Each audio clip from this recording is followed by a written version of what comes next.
of a sudden Halloween's going to be here on Friday. And then what do you know? Saturday, November 1st. And that means one thing.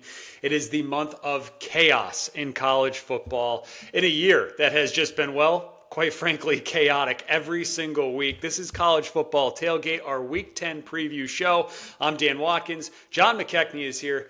John, I can't believe we're at Week 10 already. Like, insane. Season's flying by, but like, what a month we got in store for us coming up here where things are just going to be nuts. I know. It saddens me to see that we're into the double-digit weeks, but that just means that every week is so momentous from here on out. We're going to have crazy stuff happening every single week, and I think that this is one of those weeks where maybe you look at the board and you're kind of left wanting, searching for those high profile games, but that's always when the college football kind of is at its best and reminds us why every single Saturday expect the unexpected. So I can't wait for this weekend. This weekend's always near and dear to my heart, with it being Georgia-Florida weekend. Yep. And we'll get into that one in full. But I think that we've got a great weekend ahead, and I think that we're going to be looking at some different rankings. This time next week. Oh, absolutely. We have the first college football playoff rankings coming out in the next couple of days here too. And it's just funny that you mentioned, right, like searching for that big time game that you got to sit down and watch. I mean, college football is just so great with how things have changed so much since the summer. Like, and we'll talk about this in a little bit because we do have to talk about the game that was supposed to be the game of the year, the game of the regular season. We'll get to that in a little bit, but now that game just not looking like that whatsoever. Back in August, people were talking about how don't make any plans other than sitting your ass on the couch on Saturday, November 1st, because it was supposed to be just an absolute loaded slate with potentially like 10 top 25 matchups according to the preseason rankings. Not the case, but still, it's going to be a glorious weekend as it always is in college football. We will get to that. We will break down some of the bigger matchups, kind of quick hit around some of the rest of the matchups across the country too. And we will even kind of do a little chaos scenario too for you guys. But first, I do want to say if you're watching, welcome, and thank you very much. Make sure you're subscribed. We see a lot of you are watching, but not all of you are subscribed to the YouTube channel or the podcast feed, so hit that subscribe button or that follow button and like the video too. That would help us out a lot. It doesn't cost you a thing. Totally free.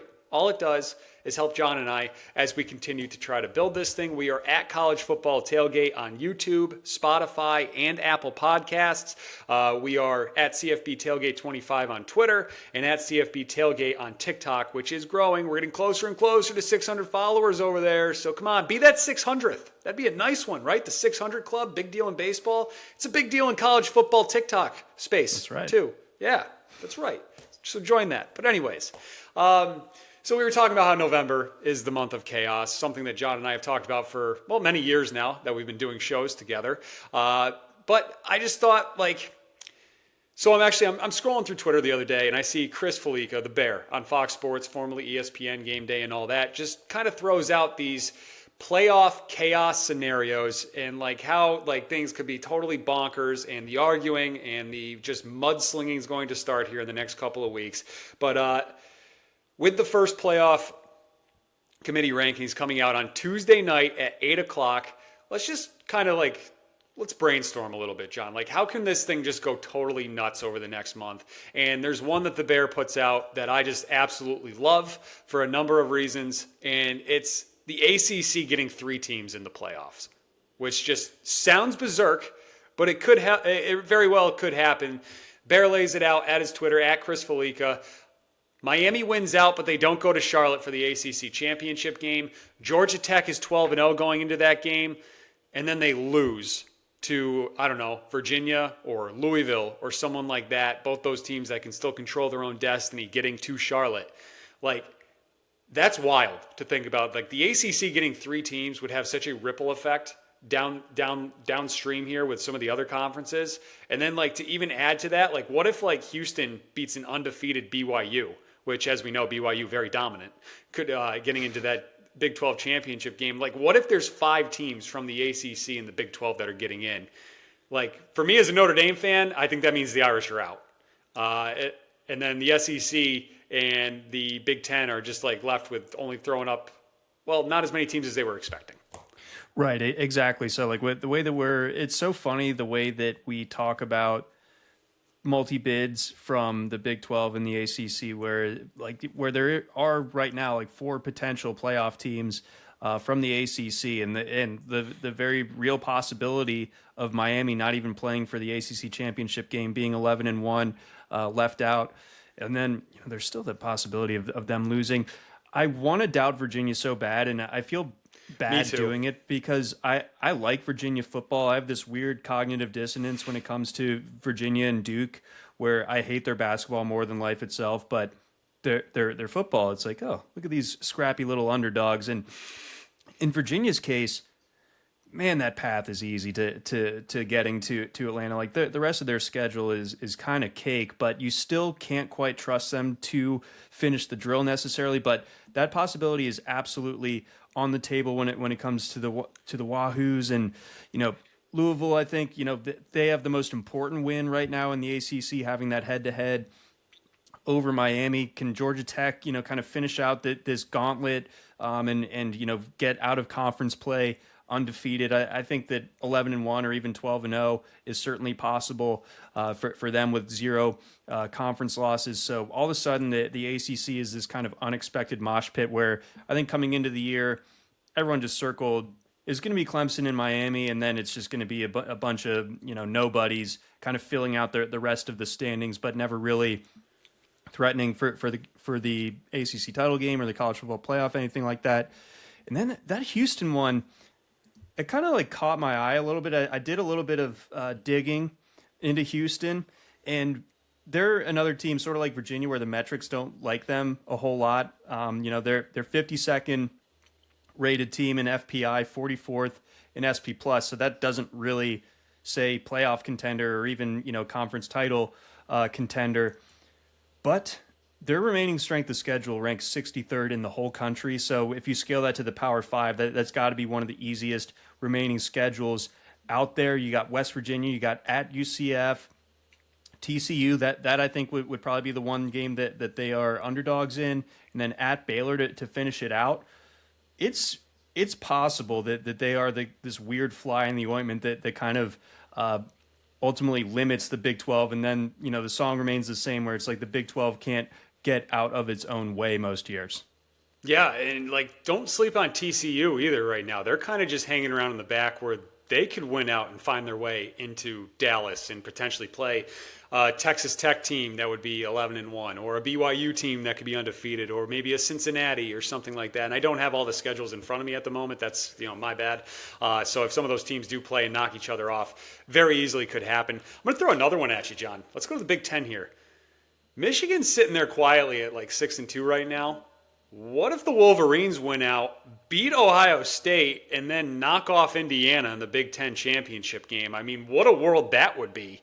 And Sharon Moore, all of a sudden, gets that team into the playoff as Big Ten champions. Then how everybody's got to fall back there. Indiana would drop, Ohio State would drop. What do you do with Oregon at that point?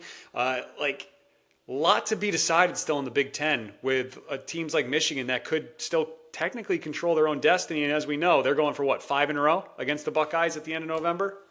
Right. So, I mean, the bid stealing possibility out of the Big Ten is fascinating because I think we have it so buttoned up to where it has to be Ohio State or Indiana in that championship game, and expect them both to get in.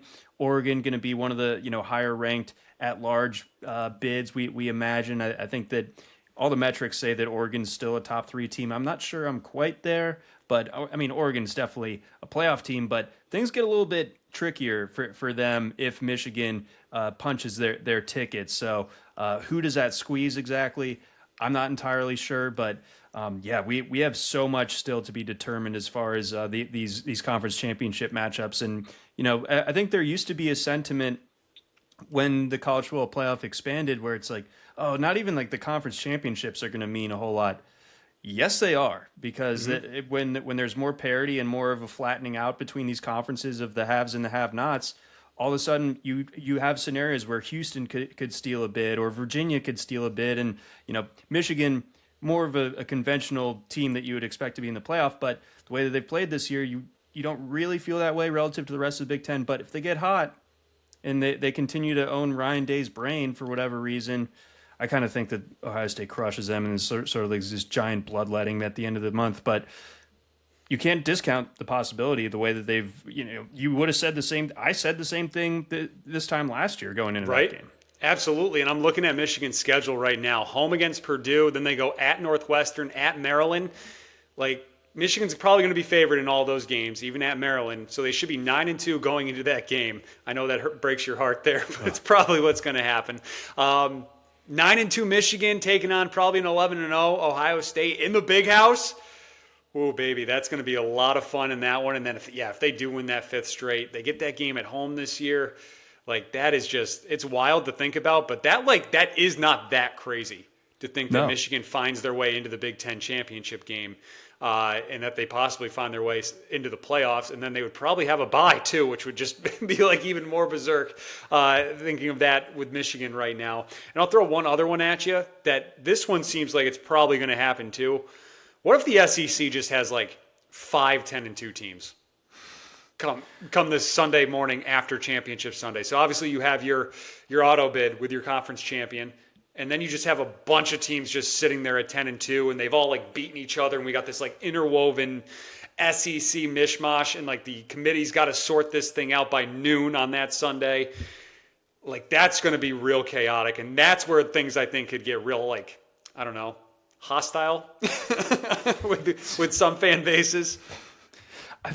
So the state of Tennessee kind of stands out to me because I think Bama, Georgia, Texas A&M, and Ole Miss all take care of business the rest of the way. But if you're looking at a Vandy team that beats Tennessee in the last week of the season, and Vandy escapes Austin this weekend with a win, they're going to be really hard to leave out, right? So I mean, there's just, and then Tennessee on the other side, if they finish their season strong and they're able to get to that 10-2 market as well with a win over Vanderbilt, they're going to have a pretty good case themselves. So you almost like wonder, like, then the human element comes in with the committee. Like, are they going to hold last year's performance against them? Obviously they shouldn't, but like, again, human element, it's not perfect. Right. Yeah. I think the way that the landscape shapes up, the max a conference can get this year is 4. Probably. I agree with you on that. And I mean, as always, as I say to people, like, this is fun to talk about, but like, usually these things have a way of working themselves out, and it's not going to be, and maybe there'll be like 1 or 2, teams that are left at the altar, basically on that Sunday morning, where it's not going to be like 5, 6, or 7 teams are just like sitting there like, we should be in. We got a full month of football left to be played.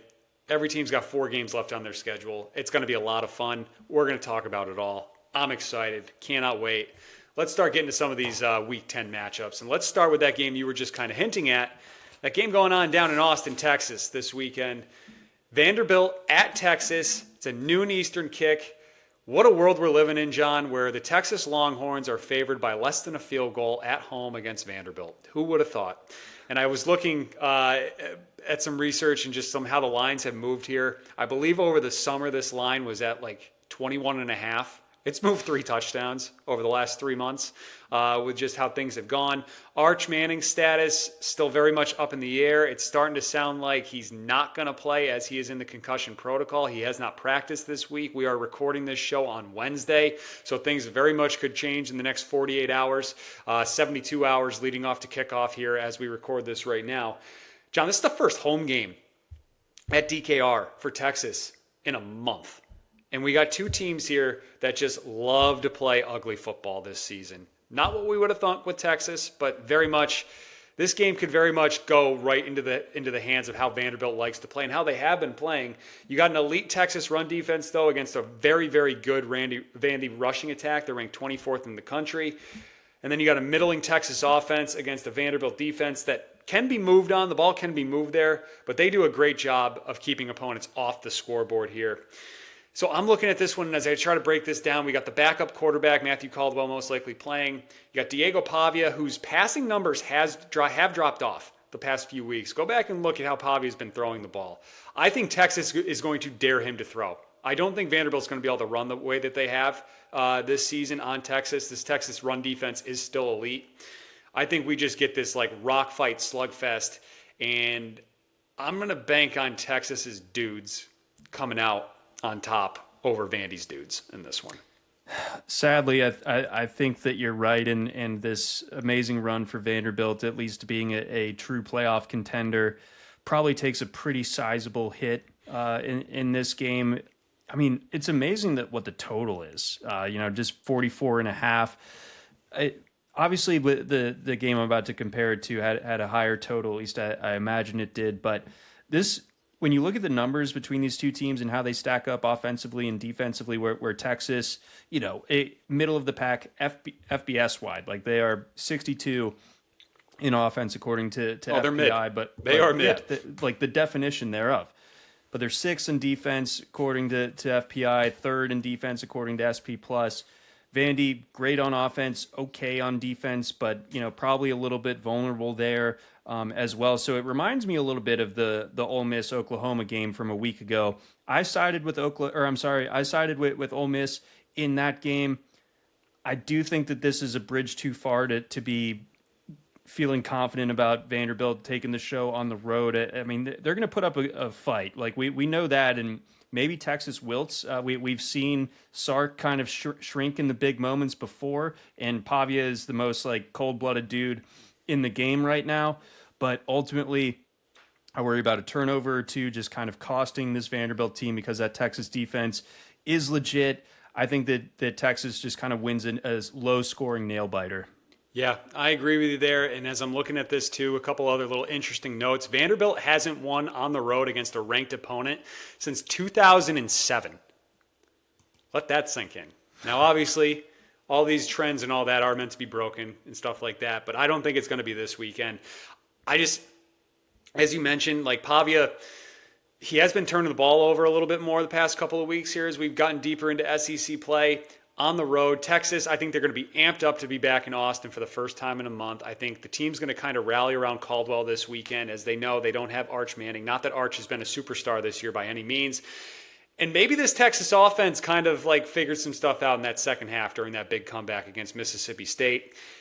So I'm leaning strong towards Texas here, -2.5. I really like them just on the money line. It's not that pricey this week with the game being priced under a field goal. So give me Texas to win. I'm going nowhere near that total though at 44.5. This game could be 23-20. It could be Texas wins this 28-15, 14, something like that. I don't know. I'm not going near the total. Just give me the Longhorns. Yeah, I don't view Caldwell as a downgrade. He might be an upgrade. So we'll see if Arch... He threw the winning touchdown last week.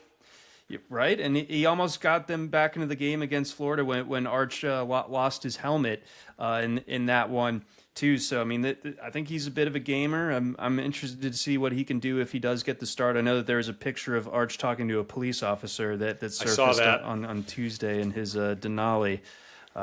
He drives a nicer car than me. I can't imagine it. The computers have this one at SP Plus has Texas 26-24. FEI has this one Texas 27, Vandy 25. So it seems like the models like this one to go over pretty significantly. And I think with some potential tailwinds working in Texas's favor offensively, I'm willing to buy that as well. Yeah, me too. And one other thing that you got to keep an eye on and keep on your mind as you're trying to figure out how you want to bet this game is these two teams are two of the most penalized units in the entire country. Like they're both like, I have it written down here. Where do we have our notes? Yeah. So Texas ranks 116th in penalty yards and Vandy ranks 117th in penalty yards. So some drives could be extended in this one, and it's going to be interesting. Like I said, I don't want to go anywhere near that total, even if the computers are like solid, like a full touchdown over where that number is going into this one on Saturday. All right, moving on. Let's head to the game that I know you want to talk about, the 103rd edition of the world's biggest outdoor cocktail party in Jacksonville, Florida. It is the Georgia Bulldogs taking on the Florida Gators. Both teams, John, come into this one off of a bye. Florida also comes into this one, first game with Billy Gonzalez as the interim head coach. Billy Napier is no longer there. He was let go a couple of weeks ago. So Gonzalez has had 10, 11, 12 days to figure things out, come up with a game plan against Georgia. I'm a little surprised at this line being Georgia just favored by a touchdown here. The Dogs, 7-point favorites in this one. But I'm wondering, John, can Florida rise to the occasion? Can they get that dead cat bounce that we have seen across the country with these spots where coaches have let go in these interims in their first game, have been covering at a pretty significant rate. But the Gators away from the swamp this year have just been terrible. They're 0-3, all 3 losses by double digits. That's kind of how I'm feeling this is going to go again on Saturday. So I do think that as far as an in-game betting possibility, I think I like the Gators in the first half, or at least the first quarter, because I do think that there is. We talk about kitchen sink games. This is the ultimate kitchen sink game, I think, for Florida, because unlike some of those other ones where the team has to throw the kitchen sink because they're way outmanned talent wise, if you look at it on paper, Florida's offense has some absolute dudes on it. I mean, Lagway is debatable, I suppose, but Jaden Baugh is the man. The Dallas Wilson inclusion into this offense, I think, changes things, and Florida's offensive line is really good as well. Toss in the fact that Georgia's defense has not been great this year. They've been good at limiting explosive plays, but they haven't been good at creating havoc, turnovers, sacks, things of that nature. So Florida's going to do everything. I could see fake punts. I could see flea flickers. I could see onside kicks. It's going to be an uncomfortable, at least first half for this Georgia team. I do think ultimately Georgia pulls away. I think it's interesting and somewhat an underrated storyline right now that I think Georgia might have the most efficient offense in the country, or at least if you date it back to conference play. The offense is really kind of rolling right now. I think there's an issue where Colby Young got hurt against Ole Miss. He's probably going to be out for the rest of the season, so they're going to have to plug Noah Thomas in there. But Zach Branch has been great. Those tight ends have made huge impacts each of the last 2 weeks between Oscar Delp and Lawson Lucky. The run game has really gotten it together. The offensive line has gotten more cohesive these last couple of weeks. I think they've finally found the combination that offensive line coach Stacy Searles prefers. Those freshmen are getting better with every single week. So over the course of 60 minutes, I think Georgia gets this done. But if they are kind of knocked in that uncomfortable spot, it's interesting. But Georgia has kind of lived in that a lot this season. Between the Tennessee game, between the Auburn game, between the Ole Miss game, hard to kill. Hard to kill, as Kirby Smart said. So I think on a weekend such as Halloween's, I think that Georgia ultimately gets it done. FEI thinks that this is kind of a blowout, 34-17 in favor of Georgia. SP Plus also has Georgia covering with a final of 31-21. Yeah, and if you look at this too, historically, especially really in the Kirby Smart era and the end of the Mark Richt era, Georgia's just owned this rivalry with Florida. They've won 4 in a row. Each win's come by at least 12 points. I think they've won 7 out of their last 8, maybe 10 out of 12, something like that.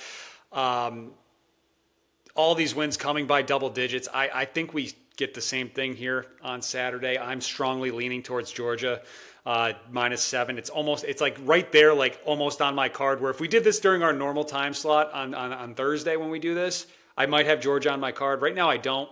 Right now, I'm looking for another team to pair on the money line with Georgia to do a nice little 2-leg parlay here. Which, as I'm going through, I'll find something. But what do you expect from Gunnar Stockton though against this Florida defense this weekend? Stockton's looked really good here as of late. This is going to be a really good pass rush from Florida that could impact this game. But what do you expect from Stockton here? Well, Stockton, the concern with a good pass rush is not necessarily his sense in the pocket or his mobility. I think he is a really functionally mobile quarterback, but the long windup, that can get you into some trouble sometime. If the tackle gets beat around the edge, this guy's coming in, throwing the hand up, you can get Stockton mid throwing motion and as from that Notre Dame game last year and all of a sudden there's a strip sack for Florida and things get a little bit crazy, but I think that this game projects well for Stockton. I think that the days of doubting or even questioning Stockton kind of get erased by the week. I know that Ole Miss doesn't have an amazing defense or anything, but they didn't get stopped, period. Like, how much better can you do? I don't fear like the neutral site component of this game one way or the other. I think that this is a totally fine spot for Stockton. I don't think that he's going to be the issue. I think that the Georgia offense is the least of Georgia's concerns. Mostly it's just like, can this defense heat up Lagway? Can they stop the Gators on third down and then stop, whatever other kind of unpredictable stuff Florida might be throwing out there? So I know you, before we move on to our next game here, I know you wanted to take a little trip down memory lane and kind of wallow in some misery. You've been to this game a number of times. So tell us a little bit about this game and what jumps out to you when you think about Florida, Georgia? Oh man, I mean, so Georgia always does. It's always around Halloween, and Georgia always gives the students Friday off for fall break, and that means that class is pretty optional on Thursday too. All the Georgia fans descend on St. Simon's Island. All the teachers that took attendance on Thursday, shame on you. Nuts to you guys, but Friday is just always spent on the beach in your Halloween costume, drinking horrendous concoctions of God knows what out of Bubba kegs and so on and so forth. You drag your carcass onto the bus to go to Jacksonville on Saturday morning. And the one that I'm particularly thinking of is 2014. Georgia had won, I think, 2 or 3 of the previous meetings, and Florida didn't really have a quarterback situation going into this one in 2014. It was Treon Harris, and then Kelvin Taylor, the running back, son of Fred Taylor. Georgia was supposed to win that game. And I was severely underdressed because Jacksonville, their stadium, right on the water. Mm-hmm. And in late October, early November, the wind's whipping off that sucker. I'm just wearing a polo. I'm cold as hell. And Florida runs for like 1,000 yards on Georgia. So like it's the most like humiliating way to lose, like when there's no way that you can stop the opposing team. Georgia's offense couldn't do anything, and we're just having to sit there in it and just be cold, be hungover, be miserable.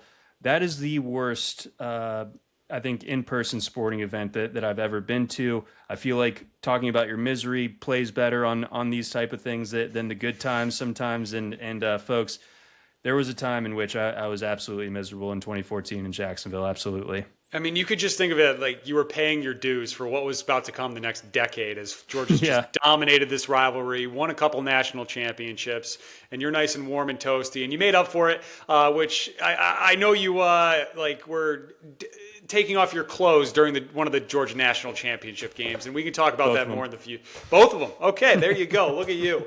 Those games were indoors, cold wind in those matchups, but anyways, speaking of miserable and hungover and just like questioning everything and why you do this to yourselves, that's probably going to be how any Penn State fans are feeling that make the trip to Columbus, Ohio on Saturday. So back over the summer, this game was thought of as the game of the regular season, probably going to be maybe like number 1 versus number 2 in the country or 2 top 5 teams at this point. Penn State was supposed to be on the up and up. It was supposed to be their year. James Franklin was supposed to finally break through. Ohio State, a lot of turnover from the national championships game, team, but still really, really good. Well, that's not the case. As we go into this one, Ohio State is favored by 20.5. I'm actually a little surprised it's not higher going into this game. Penn State has lost 4 in a row. James Franklin is no longer their head coach. Both these teams do come in off of a bye. Ohio State just looking like a buzzsaw still. I mean, they're allowing 6 points per game this season or something like that. And John, as I sit here and I look at this one, I don't know how Penn State gets to double digits in points. And Ohio State, I think, runs away with this one very easily. Yeah. So like you said, a lot of preamble for this one. I never feel bad for Airbnb hosts, but you got to feel like they were going to make bank on this weekend from Penn State out-of-staters. And I can't imagine the amount of refunds that have been requested or trip cancellations that have occurred over the last month as Penn State has completely fallen off the face of the earth. And this game, I think, typifies what we were kind of talking about earlier on in the show. There was a great tweet from Chris Phillips yesterday, quote tweeting himself from over the summer saying, if you ask me to do anything on Saturday, November 1st, get lost. Good luck, because we have number 2 versus number 3 in Penn State versus Ohio State. That's right. Penn State ranked number 2 preseason, Ohio State 3. Miami SMU is supposed to be a fringe like top 10 versus top 15 type of matchup. Arizona State, Iowa State, South Carolina, Ole Miss, Texas Tech, K-State. Florida, Georgia was supposed to be a top 15 matchup as well. We're not. Yeah, the season's been turned on its head, and no team signifies that more than this Penn State team. So I'm with you, where I have no idea how Penn State is going to score. Just a bit of a background on Ethan Grunkmeyer, the new quarterback for Penn State, who took over for the injured Drew Aller. He was in the 2024 class. He was a 4-star. He's a number 8 overall quarterback recruit. 2 picks at Iowa. That was a brutal spot to be your first start, of course, so I'll give him a little bit of grace. But going to Columbus is even worse. Mm-hmm. So I think that what Penn State was able to do well offensively in that game with Katron Allen running for over 100 yards on Iowa, that's just not going to happen. Like there's going to be no threat of the pass for Penn State. Are you really just going to run it into the teeth of the Ohio State defense that knows it's coming 30 times and expect anything good to happen? Penn State's going to need to create a bunch of turnovers. And, I mean, Ryan Day would have to pull a Ryan Day choke masterclass. Like, he would have to, there would have to be some sort of curse put on him where he thinks it's Michigan on the other sideline for Penn State to even be remotely competitive in this game. I don't know what to do about the spread because I don't know. I just have a weird feeling about this one. That the metrics say that Ohio State paced them for the most part. Although, it's a 2-score game, but they're giving Penn State the possibility of holding Ohio State into the low 30s and then themselves pushing for 20. I'm going to disagree there. I'm going to say that Penn State does not score more than 14 points in this game. And I just think that this Ohio State offense is impossible to hold under 30. And that just puts us too close to the spread for it to be on my card. But I don't think that there's some sort of Cinderella rah-rah game for this Penn State team this week. Yeah, neither do I. I mean, Ohio State comes into this one with the number 1 defense in all of college football, giving up less than 6 points per game. They're also allowing only 216 yards per game. Penn State's offense on the other side ranks 99th in yards, 36th in total points. I think this poor Ethan Grunkmeyer kid's going to have a gigantic brown streak on his pants by the time this one's all said and done, because he's just going to be under siege and attack all day. I'd be, like I said, leading off into this one, I'd be shocked if Penn State gets to double digits here. It's going to take a blocked punt, special teams score, defensive score, something like that, a real just Ohio State just going through the motions kind of thing, I think, for Penn State to keep this close. I'm not laying the 20.5 either, just because things could get weird, but I'm going to go Ohio State 30-6 for the final here. I don't think this is going to be close at all. It's like a Schwami score. I love it. Awesome. Yeah, a little weird, but anyways. Moving on. A lot of interesting games here across the country. I do want to kind of quick hit a few of them. We haven't done much talk about the ACC here yet when it comes to these games this weekend. Miami at SMU, interesting spot here. First time out of the state of Florida for the Hurricanes all season, and it's November at this point. Wild by the schedule makers there. The U favored by, I think, 12.5 at this point. It's up to 9, or it opened at 9.5 on Sunday morning. SMU is coming off that awful showing against West Virginia. 12 points they had in that game, lowest in a regular season game since 2023. They turned the ball over a few times. Miami's offense, it seems like they woke up in that second half against Stanford. Miami and Stanford, guys, were tied at halftime. And then Miami ended up winning that game 42-7. So they woke up in the second half. Does that carry over on the road? SMU does have a decent pass rush where maybe they can get to Beck and keep this thing a little interesting. But this is a show me spot for Miami that they've put Louisville fully behind them. I mean, all due respect to Stanford, it's I got to see it again. Much. Yeah, I got to see it on the road against SMU in this spot here. So I like the Canes here to show out and win this game fairly comfortably. I do too. I guess there was a bit of a hangover against Stanford, but SMU, like, you can kind of knock them out of. I mean, they've pretty much removed themselves from contention, but they only have one conference loss, so you can kind of finish them off with a win here. I'm not surprised that the spread is swelling. I think by the time that we release it versus the time that we get to kick off, it wouldn't surprise me to see this one closer to 13 and a half, something like that in favor of Miami. And I'd be willing to go with Miami if I had to pick between the two sides on that one. I worry that it's kind of unraveling a little bit for SMU. I mean, doing what they did again, it was Wake Forest, right? Like, that's... Yep. No, you can't... I mean, Wake Forest, I mean, they did almost beat Georgia Tech, Jack Dickert, the Sprite Burgers, maybe there is something there. But ultimately, if you're interested in betting this game, FEI only has Miami winning this one by 11. So a little too late for any of the minus 10 people out there that are hopers. But ultimately, I got the Canes here. Yeah, and a key stat for you guys going into this one, SMU is just not good at extending their drives. They're 104th in third down percentage, converting just 36% of the time. Miami, on the other side, they're very good at getting off the field. They rank 11th on defense, allowing opponents to convert at less than 30% on third down. So that could very much be how this game swings here, where Miami is just able to get stop after stop, and SMU can't stay on the field against this defense. So interesting spot there. I like the Canes. Moving on, though, let's go back to the SEC. South Carolina at Ole Miss. I'm wondering in this one, John, so the line here in this one's also 12.5. The Rebs favored at home. How does South Carolina come out in this game? Are they flat? Are they amped up? Like, I'm very curious. They've lost 3 in a row. They've struggled to score in these SEC games outside of the Bama game where they did get to over 20 points. This Ole Miss defense, as we know, can be scored on, but how does South Carolina respond after letting that game slip away against Alabama last week? I know, because they looked good. Like, they looked the way that they were supposed to in that game. For 55 minutes. Yep. For 55 minutes, they looked good, and then it just all went to hell. Yeah, like I said on Monday's show, like Saturday, I was just in heaven for like most of that afternoon window, and then it just... no good results for me and my various agendas down the stretch there with Texas coming back and BYU and then, of course, with Alabama.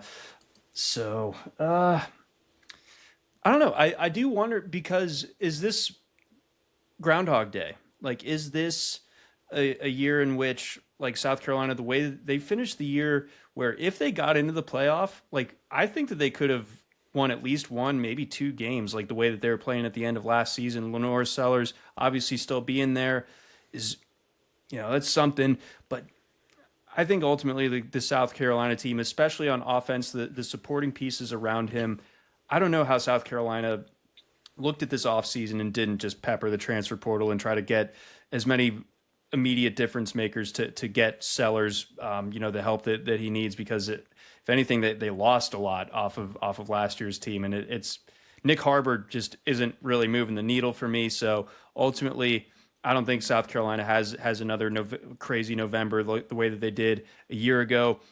I'm pretty on the record here as far as my belief in Ole Miss finishing 11-1. I got to stick with that.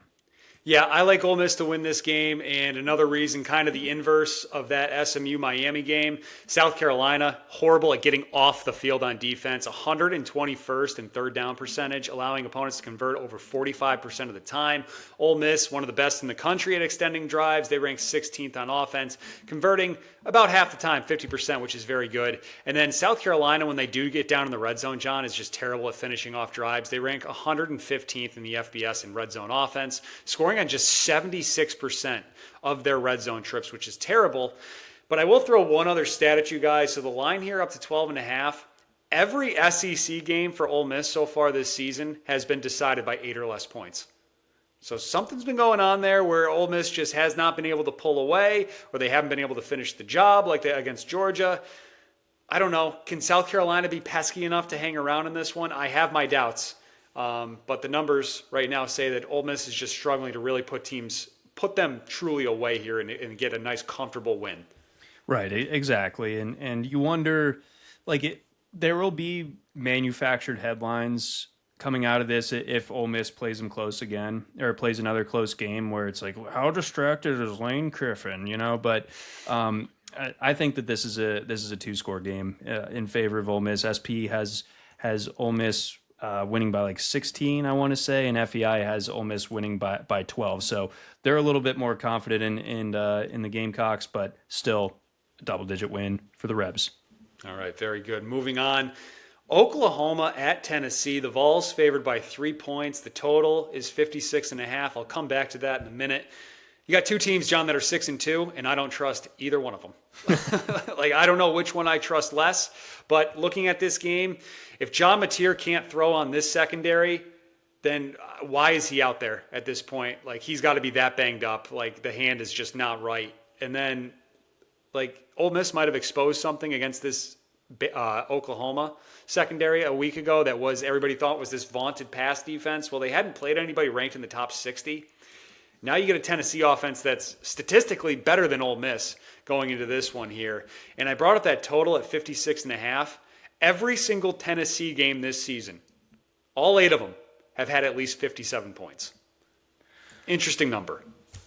It is. And yeah, I think that it certainly checks. I mean, obviously it's factual. Of course it checks out. But I was trying to look at last year and try to see it. Tennessee's offense was not nearly as good last year as it is this year. When these two played last year, Tennessee won that one 25-15 in Norman.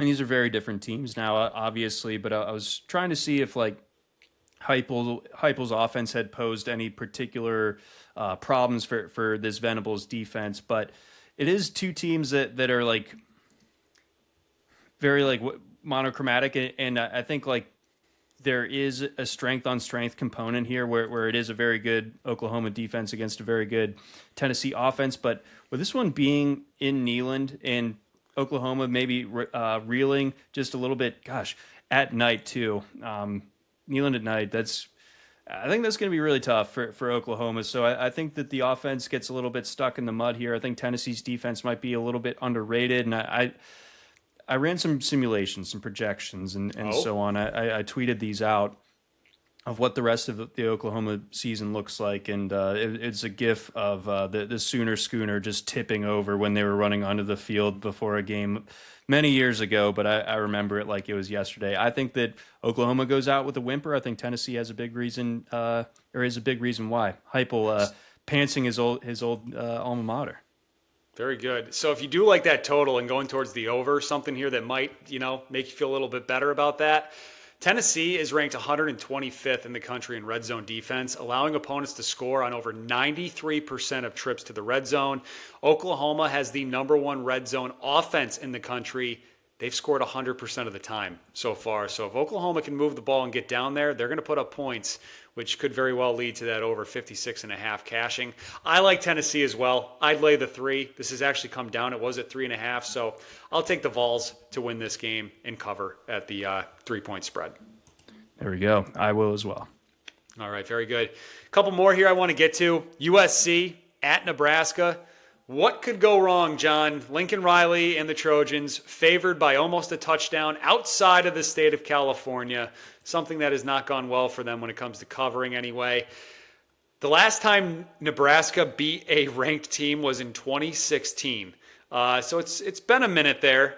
And you got the number 1 passing offense in USC against the number 2 passing defense in Nebraska. But then on the other side, where I do think the Huskers have a good advantage here, they have a top 30 pass offense with Dylan Raiola against the USC defense that can just be thrown on all day, as we've seen this season. I like the Huskers to cover the 6.5 here. I don't know if I'm calling for the full outright upset, but I do think this game is very close, just because we've seen USC on the road time and time and time again that they got to prove me wrong if I'm going to lay a touchdown with them. And what's funny about this game too, from like your gambling brain perspective, is like they've both been just horrendous against the spread in conference play. Nebraska has yet to cover a conference game. Lines, I think the data is a little bit fuzzy. I forget if they actually covered it against Michigan State, kind of dependent on where you got that line. But otherwise, I guess that would be 0-4 in conference play against the spread. USC not much better at 1-3. The one, of course, coming at home in the Fortress against Michigan. So it's the stoppable force versus the movable object. And it's hard to know what to side with this one, but I think I'm taking the home team with the points more than anything. It's hard to feel truly confident about either of these teams. Raiola can make boneheaded plays, and I still think that USC has that, you know, kind of hallmark softness to them. Lincoln Riley is just awful on the road since getting to USC. So I like Nebraska here in this spot. I might, if I can talk you into it, maybe we could discuss a little half unit Nebraska money line for the show. I don't know. Not bad, not bad. We got to wait and see if either one of us have the 6.5 on our card too. If we're actually going to back up what we were just talking about, I wish it was at 7. John 7 is editing the document. All right, very good. I am kicking myself though because there was I think a 7.5 out there on like Monday or late Sunday night or something like that with Nebraska, which I wish I grabbed, but coulda, shoulda, woulda. Anyways, moving on. Got one more game we got to hit on here. It's your late nightcap out west. Game day is going to be there in the morning. Going to be a long day for that crew. Cincinnati at Utah. It's a 10:15 Eastern time kick. Very, very interesting spot with a lot of ramifications in the Big 12 here as Cincinnati looks to keep proving that they are legit this year and that they're a contender and a threat for the Big 12. Utah trying to get things fully back on the rails if they didn't already do so against Colorado last week, as they need to win out if they want to try to win the Big 12 here. They do have 2 losses in conference, though, already. Devin Dampier, status up in the air. Doesn't play last week. But this kid, Bird Ficklin, what a name. Great name. The backup quarterback just absolutely balled out against Colorado last week. He had 3 total touchdowns, ran for $150, threw for 140. We don't know who the quarterback's going to be. Whittingham did say this week that Dampier is their quarterback number 1. He is the starting quarterback if he's healthy. It's just a question of, like, is he truly healthy going into this game here? So that's interesting. And then Cincinnati's going to be without Evan Pryor, who is their leading rusher in this one too. This line is getting bigger and bigger. I think we're up to 10 now, 9.5, 10 in favor of the Utes. It was at 7.5 when this thing reopened on Sunday. But how do you feel about your Bearcats going to Salt Lake City? At 10, I love them. Okay. I'm not that confident in Utah without Dampier. I mean, what kind of traitor would I be if I was like, oh, this is actually an improvement? Although Bird was rocking out, it was sort of a disorienting game. You get home late on Saturday night and you're watching the Colorado-Utah game and you're like, dear God, is this like a spring game or something? Is this it? Yeah. Is this all we have? I was like, thank God I get to go to bed at a somewhat reasonable hour tonight. So this Cincinnati team is tough, man. And I know that Pryor being out is a bit of a problem. But Tawee Walker, I think, is about as good as Evan Pryor is. I love Sorsby's ability to run, especially in the red zone. I think they do some really interesting stuff with their red zone packages and kind of utilize his size and his mobility to punch it into the end zone. They're rolling right now. I think that Utah certainly deserves the respect, but it is a little bit disorienting, even with this one being in Salt Lake, to see the number 17 team be a 10-point dog against this Utah team that has been little fits and starts. I don't think that they've been invincible by any means this year. So, I mean, Cincinnati's defense is going to have to show up, and Ficklin gives them a different look as far as the Utah offense is concerned. But if Dom Corleone, the Don, is plugging up the middle, stopping that Utah run game, you make Ficklin be a passer. I think that gets Utah kind of out of their rhythm, and I think Sorsby and this offense are going to be really good for their part. So I'm taking the points here. Yeah, I take the points too. I'm not going to be betting this one, but I would lean Cincinnati covers. I'll ride the fence though. I think Utah does come out on top here at home, even with their backup quarterback, which is a great name again, Bird Ficklin. What a name. Them and Texas Tech always have guys with awesome names, I feel like, as far as their quarterbacks go. Texas Tech, I guess, a little bit lacking this year, but they did have a guy named like Maverick McIver, who's now at Western Kentucky, and they had some guy named like Eagle or something. This was like 7 or 8 years ago. I don't think he ever really played that much, but I just knew that he had a cool name. Yeah, I mean, Baron Morton. I have never seen anybody else named Baron either. With that spelling, definitely. Naming your child Baron is an interesting move. Yeah, for sure, but it must be a Big 12 thing. All right. Anyways, moving on. Betting time. Let's talk about our card for this weekend. So a couple weeks ago, week 8, we had a great week. We went 14-3. The books struck back on us last week. We went 6-9, but still over the 2-week stretch, 20-12, pretty good. So we'll take that. Let's get back on a winning streak, John. I have brought out some superstitions. I am wearing my Millie's hoodie that I wore 2 weeks ago on the show, that when we gave out those picks. I love this. I wore that again. I also wrote my picks in blue ink. I wrote my picks in black ink last week, blue ink in week 8, so we're back to the blue. So just kind of trying to get that good juju, good vibes here. But anyways, week 10, best bets. What do you got for us? Well, firstly, I love that you're equally as insane as me with superstitions and stuff. You're watching your team on TV. If you're not sitting in your one spot, everything is going to go horribly wrong. You have to be sitting there. You have to be drinking the same thing. You have to be eating the same thing. Yep. Love it. Okay, here's how we get back on track here after a small hiccup last week. You guys knew to fade us. We were too hot in week 8, so you knew. So you probably got to give a little back. Got to give a little back. We're on the take. Indiana. I'm laying the wood. Minus 21.5. This is a game that Maryland gets pasted. Indiana they're on a warpath. I don't think that Maryland holds up against them over the course of this game. I love the bones of this Maryland team. I love the defense, but Indiana's just on a different plane, and there's a lot of instances of Mike Loxley's teams when they're big dogs. They're big dogs for a big reason. So give me the Hoosiers minus 21.5. Give me K-State hanging in there with Texas Tech. Give me the 7.5 points there. Give me Clemson minus 3.5 against Duke. I hate betting Clemson, but I'm sorry, folks. It just feels like one of those ones where we're going to look at it Saturday night and be like, of course Clemson won that game by 5 points. Give me UCF plus 3.5 at Baylor. Baylor is just kind of flagging right now. They've had a couple of really rough losses. I think they're just kind of getting beaten up, especially on offense. And I'm wondering how hot that seat is for Dave Aranda. Give me the Navy North Texas over at 63.5. I don't usually go for those big overs, but we're going there. They combined for 130 last year. I love that. The Navy, the North Texas USF game that I was famously under on. I think USF covered by themselves. Give me Tennessee minus 3 against Oklahoma. I don't want to bet against Bowling Green because it is Pudge the Cat's birthday on Monday. So I'm just going to take the over because it's just 43.5. I think that's doable. And then late edition, after our lengthy discussion, Nebraska money line plus 195. All right, very good. I like it. I like that a lot. For me, I already gave you guys UNLV minus 5 against New Mexico. I think you can actually find a 4.5 out there now. I also am on Clemson minus 3.5. Cade Klubnik is practicing. He should be back for this one. That makes me feel really good about this pick.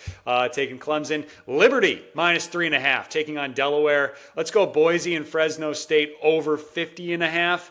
We're going to go Cal plus 4.5 against Virginia. Virginia's just been playing with fire the last 4 weeks. I think they've had a win expectancy or expected win percentage under 50% in all 4 games. I think they finally lose here, but I'll take the 4.5 with Cal at home. Stanford plus 16 taking on Pittsburgh at home. Pitt's got to go across the country, laying almost 3 scores. Give me Stanford plus 16.